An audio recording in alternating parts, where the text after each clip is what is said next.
Hey everyone, and welcome to another episode of From No Crypto to No Crypto. I'm your host, the Crypto Coach, Blockchain Wayne.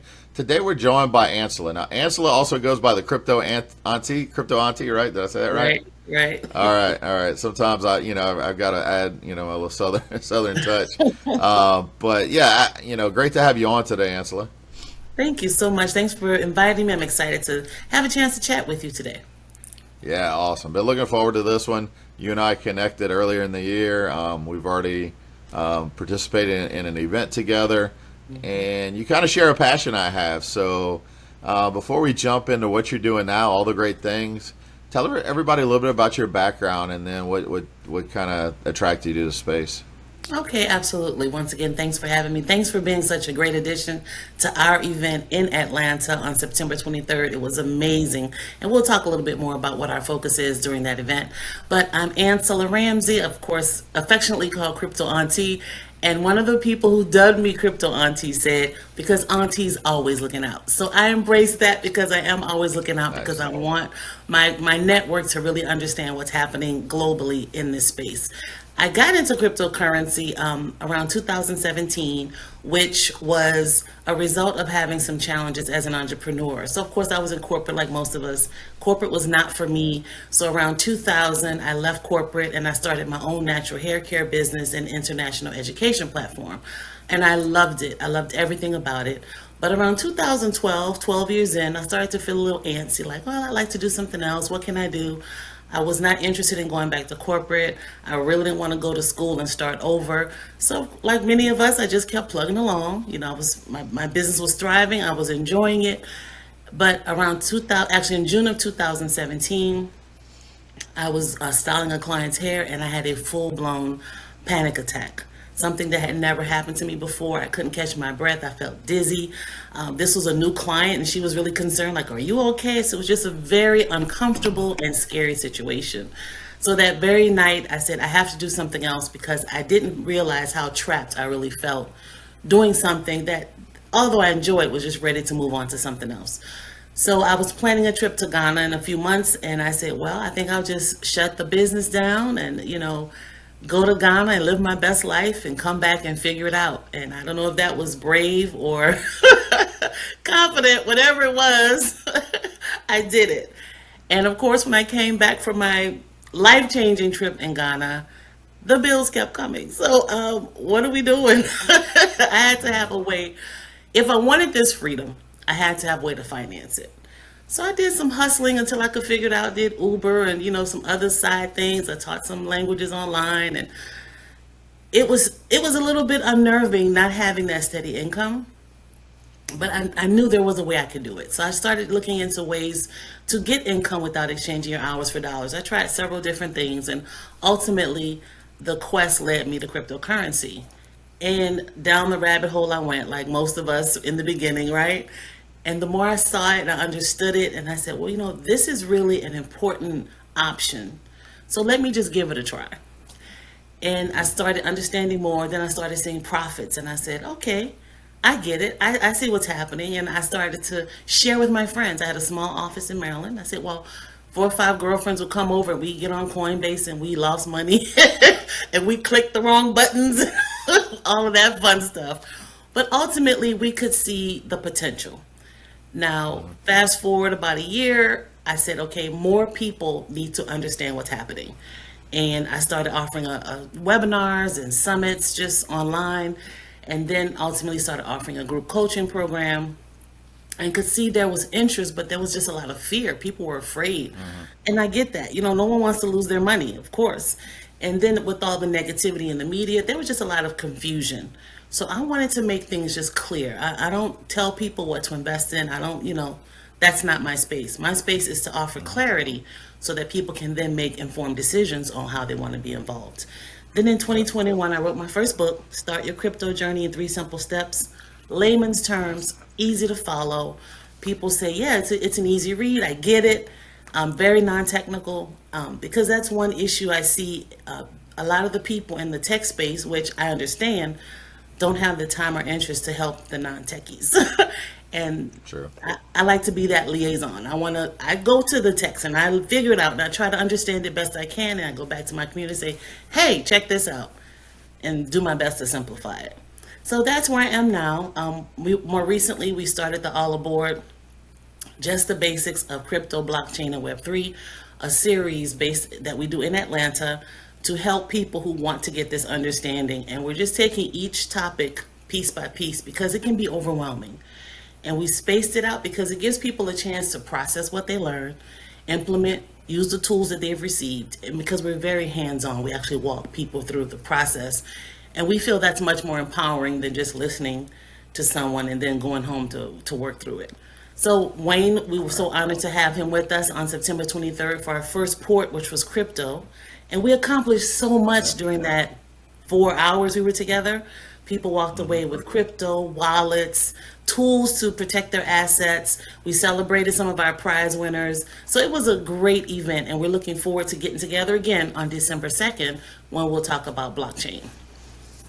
Yeah, that's what I really loved about what you did is the fact that you had not just a talk, not just people coming in to talk. It was, we're going to do. And, I had a mentor of mine for years that'll always say to know and not to do is not to know. In essence, it's just a fancy way of saying you don't really know what you're doing until you do it, right? I can read a book on how to fix the engine in my vehicle, right?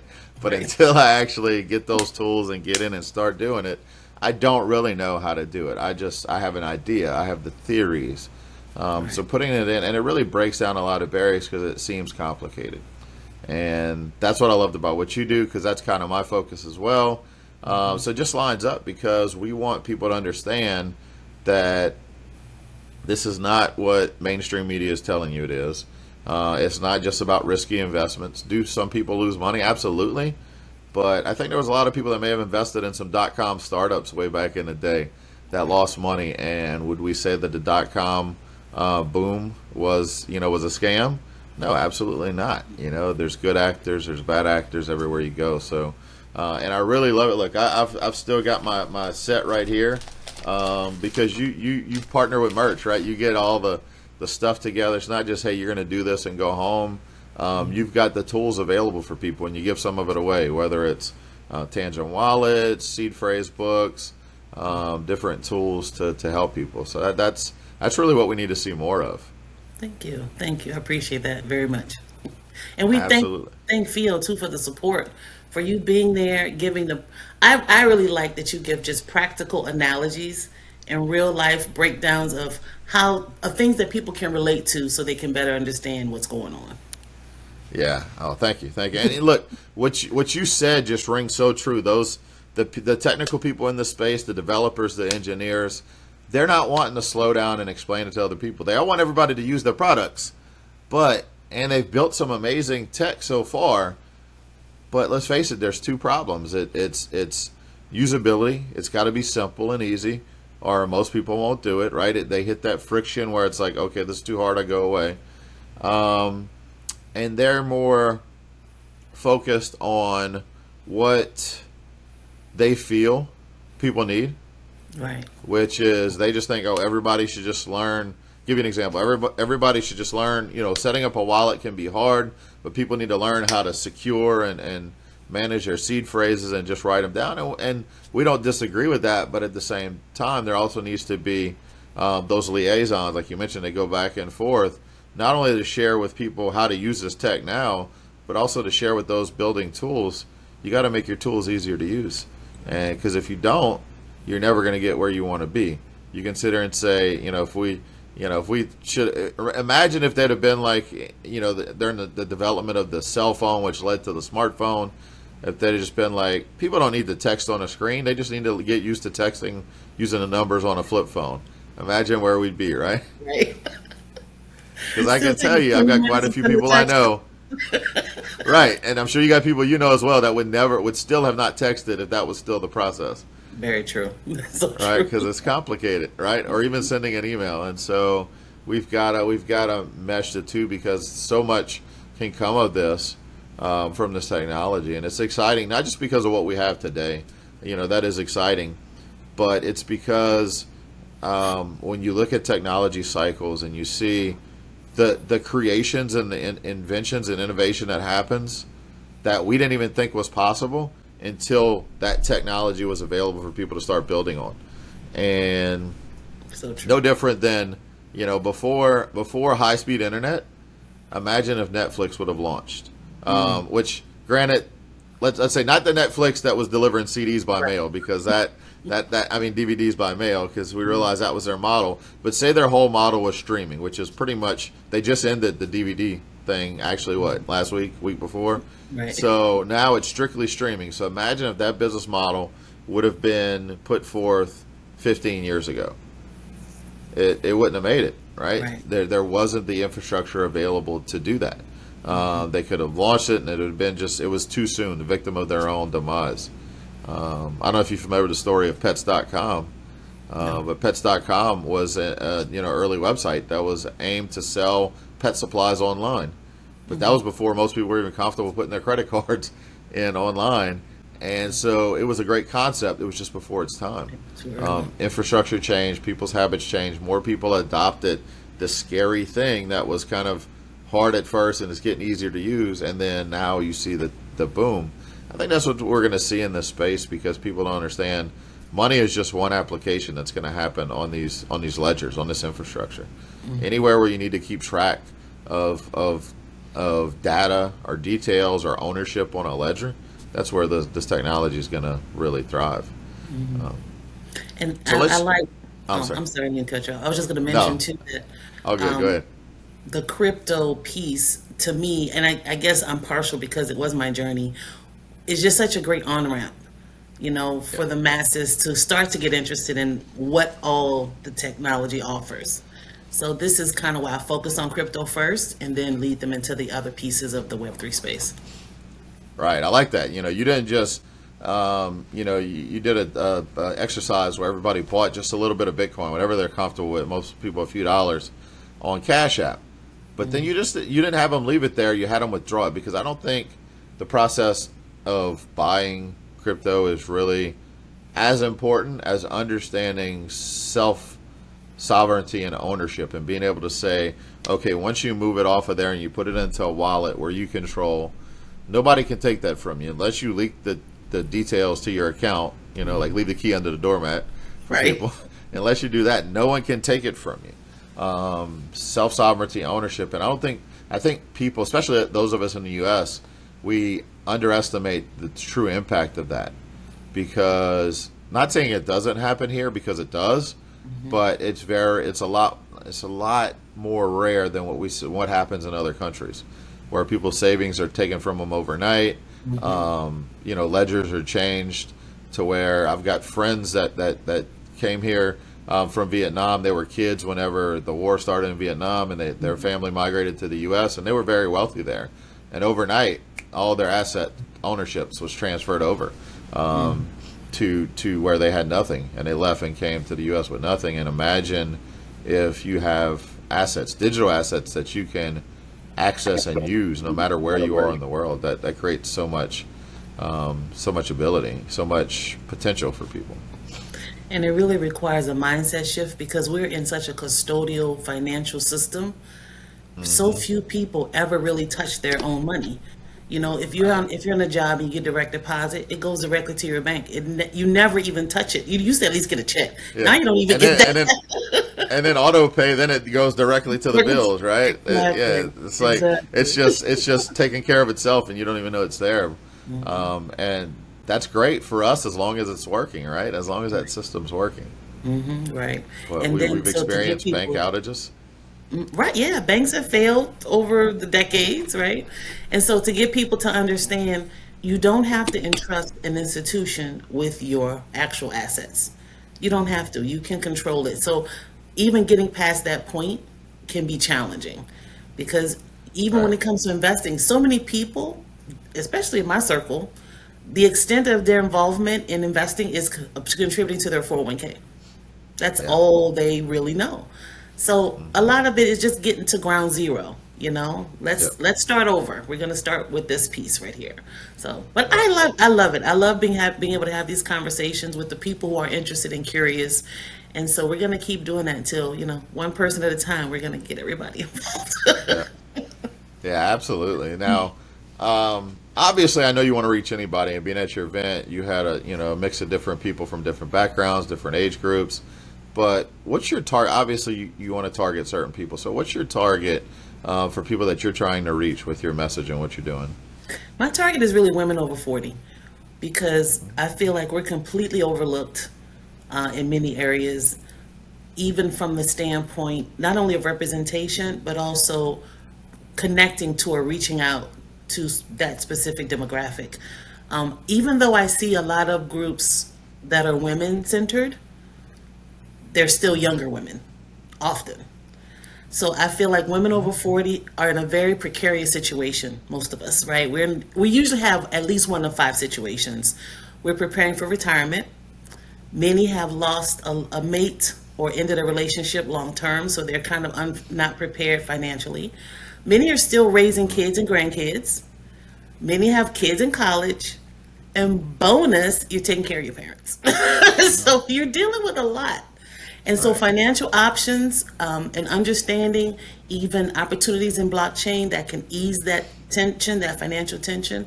So that's why I focus on helping women over 40.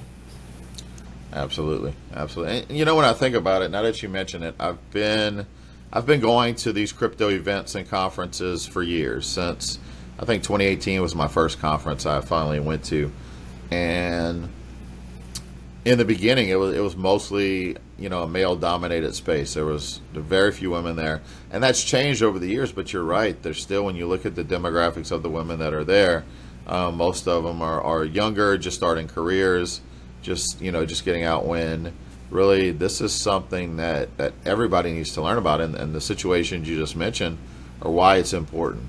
And that's the one thing about this space is it doesn't. Not the space, the technology. Let's say that the technology doesn't exclude anybody. It's inclusive. Anyone can have access. Anyone can have understanding. But it's not autonomous, right? Someone's got to do it. Someone's got to do the work. Exactly.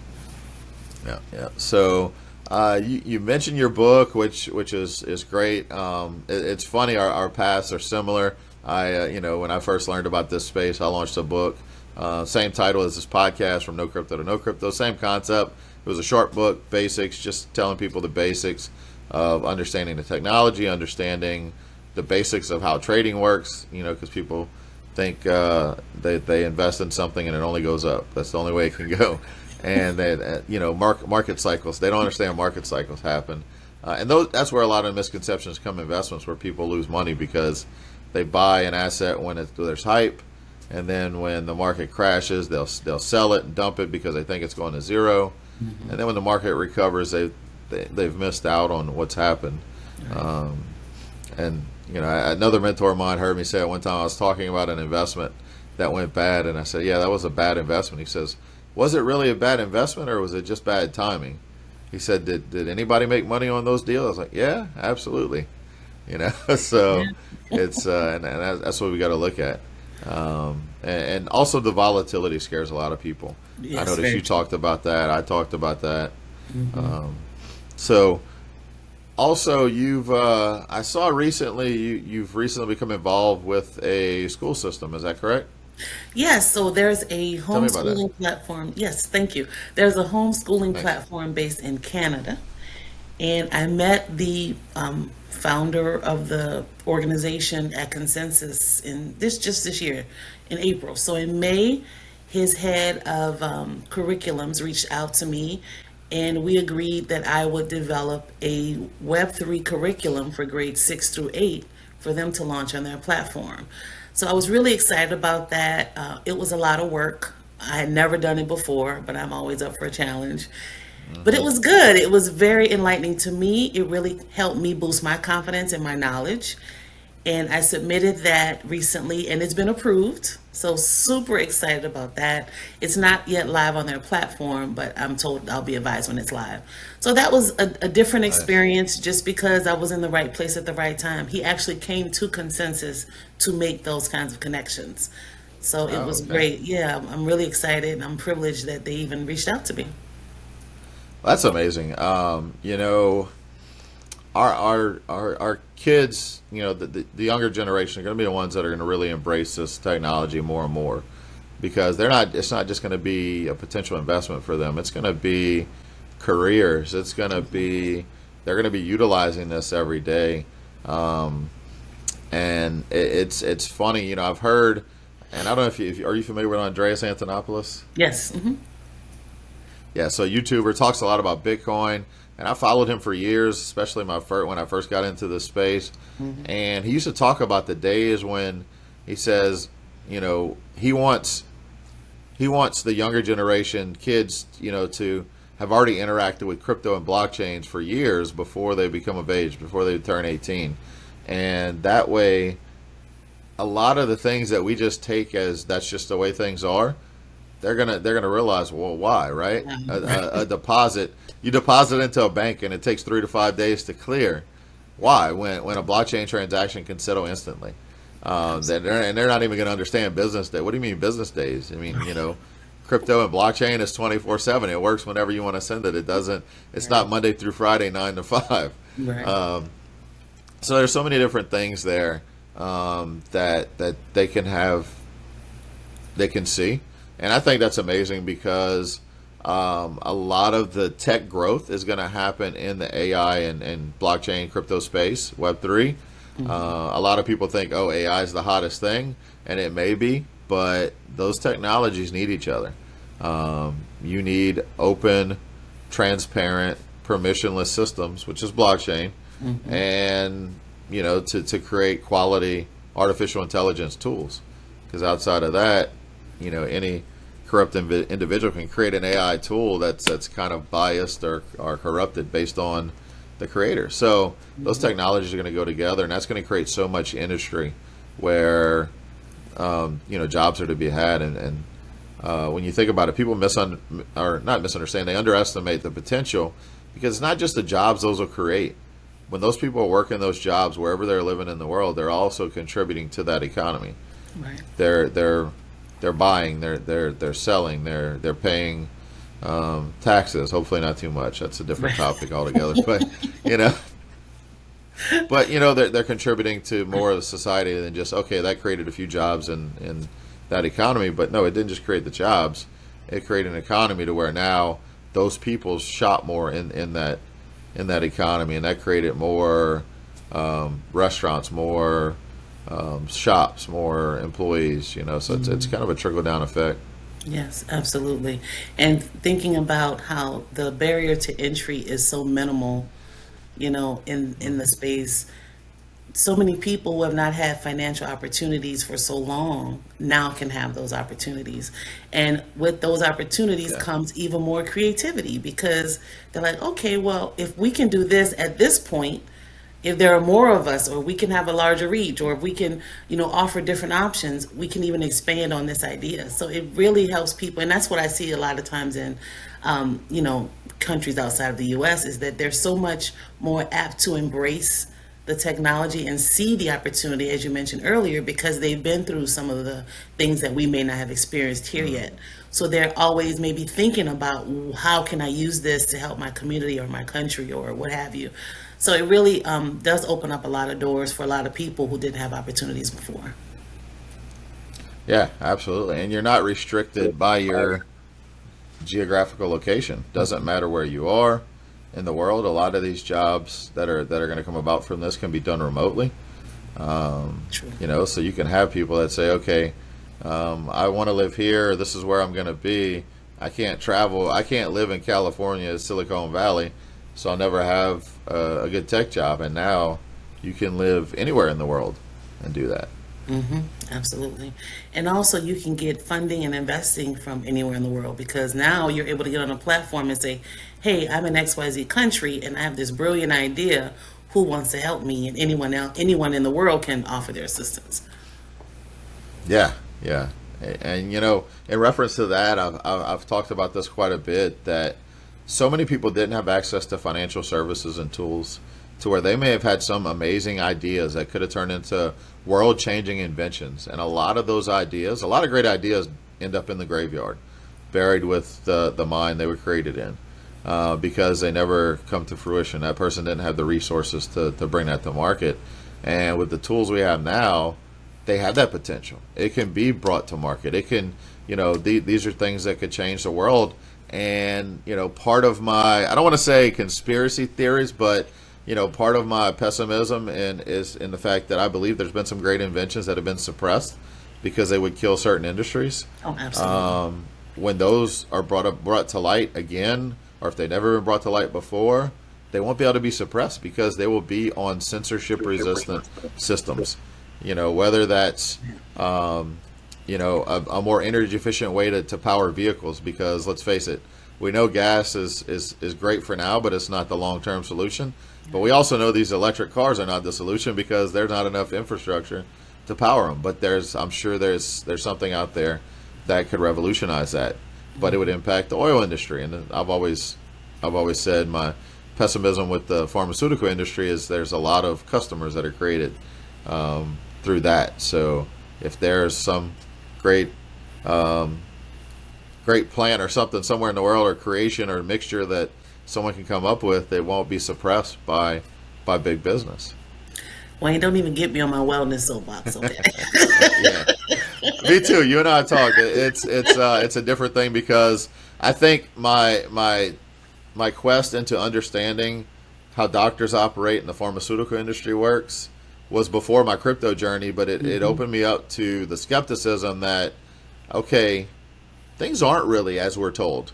We need to question more. And that actually led to, I think, my openness to eventually jumping into crypto, because most people think, oh, hey, my money works perfectly fine. I can get money out the bank. Everything's great. We're told prices are only going up because greedy CEOs are raising their prices. And I was never taught inflation. Right. So, we don't question. And when you learn to start questioning things, you realize maybe things aren't as, as we're told, and we need to question more and use more critical thinking. I think that's what's missing in a lot of people, and why people will dismiss this without diving in is because of critical thinking. Yeah, I agree 100%. Right. I was the same way. Just so much stuff was happening with people around me and their health and the way they were handling it and what they were told. And for me, I don't, people have the right to do what they're going to do. It just didn't make sense. There was just no logic to treatments I was hearing about. And even just mentioning the side effects you see on the ads. So if you have an antidepressant with the side effect of suicidal thoughts, I mean, exactly. So having that thought process definitely opens you up to other things that you want to question. So absolutely. So as we wrap up, Ansylla, let's talk a little bit. You gave a great detail about All Aboard, but there's some other events coming up with All Aboard. You have more reports coming up soon where people can participate. So can you tell us a little bit more about that? Absolutely. So our next session will be on December 2nd in Atlanta. So as I mentioned, on September 23rd, we cover crypto. All the basics. People have walked away with a clear understanding. And we're going to keep those people engaged. We actually have a meeting tomorrow evening online that we're going to invite all of our attendees back and just check in with them, see if they're implementing, see if we can help with any challenges. So that's the goal. We want to help people along the way. So our next event will be December 2nd, again in Atlanta at the Hilton Atlanta Airport. And this time we're going to cover blockchain. Then on January 27th, we will do Web3. And the Web3 event is definitely going to be a little more business focused, because we want to help our business owners understand how Web3 can help their business. And then on April 4th, I think that's the right date, maybe April 6th, I'm sorry, I just drew a blank. We're going to have Metaverse and AI. And we're going to talk a little bit about that. As you mentioned, AI is such a hot topic right now, and there are just a lot of opportunities. A lot of things are happening too in the metaverse that I think a lot of folks aren't aware of. So again, we'd like to bring awareness and just expose people to what's happening. And so as you join the All Aboard community, you're always welcome to come to our online events, because that's our goal, is to be that support, to be that go-to for whatever challenges or questions the community will have. So that's what we have lined up. Oh, and I almost forgot. So our big year end, because we're starting in September, we're ending in September, we're going on an actual cruise, the Crypto Cruise 2024. Nice. Unfortunately, that's sold out. I'm sorry. Those cabins went quick. Wow. But we're looking forward to having a great time on the high seas with our All Aboard community. Nice, nice. More people want to go on a cruise than learn about crypto. We're gonna flip that, right? Exactly. We're going to get them on that ship, and they're still going to learn about crypto. There you go. There you go. Now I'll have the link in the comments here, but can you tell everybody where they can find out more information about All Aboard? Yes. So the easiest thing to do, honestly, is to go to Crypto Vibes. That's Crypto Vibes with a Z. I guess you guys can see it here. That is my link tree. So all the information is there. All of my socials are there. Any events that we're hosting are there. So if you want to connect with me, everything's on the link tree. I'm on LinkedIn, Instagram, and Facebook. I have a YouTube channel as well. So feel free to follow. You can also send me an email through the link tree if you have a specific question or you want to connect with me. Please feel free to do so anytime. Awesome. Well, you saved me a question. That was going to be my next question, where to follow you. We got that covered. So definitely make sure follow Ansylla. Learn more about the All Aboard. If you're listening to this and maybe you're not anywhere where you can get to Atlanta, look at what she's doing. Maybe you're listening to this and you're someone that could pick that up, right? Because we're not in competition. I'm an educator. You're an educator. We're not trying to say, okay, let me teach people, you teach people. We want everybody to learn this. So if somebody wants to learn more about what you do or how they can do it in their area, you're open to that as well. Correct? Oh, absolutely. We are open to bringing the learning experience, and it doesn't have to be the 4-part series. If there's something specific you want to bring to your area, we will work with you happily. Yeah. Awesome. So make sure to give it a follow, learn more about the All Aboard series. Ansylla, I appreciate what you're doing in this space. This has been a passion of mine, why I started this podcast over 5 years ago, just to really teach people some of the basics and knock down some of those misunderstandings, eliminate the fear. And it's a big journey. It's a big lift. But I think as we connect and join forces with more people, it was great. You know, you and I actually met at Consensus as well, right? You had, I think you had seen me on a call that I had done prior, and then we ran into each other at Consensus. So that was great. And let me just say too, Wayne, I mean, you're such a great resource, and you're very approachable. I mean, I've been to a lot of events. I've met a lot of people. And as I mentioned, a lot of people aren't really focusing on the newbies. You know, they're not really reaching back. So I appreciate you for that and bring all that you bring with Feel, because it is such a huge help in, you know, moving the cryptocurrency wallet to wallet and making it easier for people. I think that's an invaluable tool. So thank you as well for all that you do. And I'm glad that we connected, and we're going to keep doing more things together. Oh, thank you so much, and you're very welcome. So, yeah, I'm looking forward to it. I think we've only just begun, scratch the surface. We're actually you've been building a network. I've been building a network of just people out there that want to help move the space forward, help educate people, onboard more people. We realize we're not going to get to a space where this technology is really utilized and harnessed the way it should unless we get more people involved. It can't just be. We can't just have, a new company launches a wallet and they're just trying to take people that were using this wallet. Like, okay, leave MetaMask and come to this wallet. That's still an echo chamber. We're not bringing more people into space. We got to focus on what's going to get more people in. Exactly. Awesome. Cool. Ansylla, well, it's been an absolute pleasure to have you on today. Any final words before we part? Well, I just want to encourage anyone who's watching this who may be very immersed in the Web3 space. Pick at least one person that you can help. Just one. Just say, I'm going to show this person some of the basics and how they can get started. And I think that's a great way for us to see an increase in, you know, the masses who we want to adopt. Yeah, that's a great point. I mean, that's probably some of the best advice I've heard given at the end of one of these podcasts. So definitely take that advice. It's something we should all do. I think sometimes we forget about that too. I actually had there's a friend that you'll probably eventually meet that since probably, 2015, 2016 maybe, he's been onboarding new people to crypto using Dogecoin.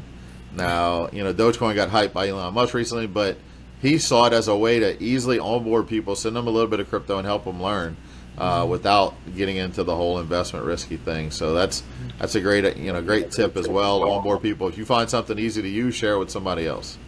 Exactly. Thank you so much, Wayne. It's been a pleasure. Yeah, absolutely. Thanks, Ansylla, and thanks everybody for listening. And we will catch you on the next episode. Take care, everybody. Take care.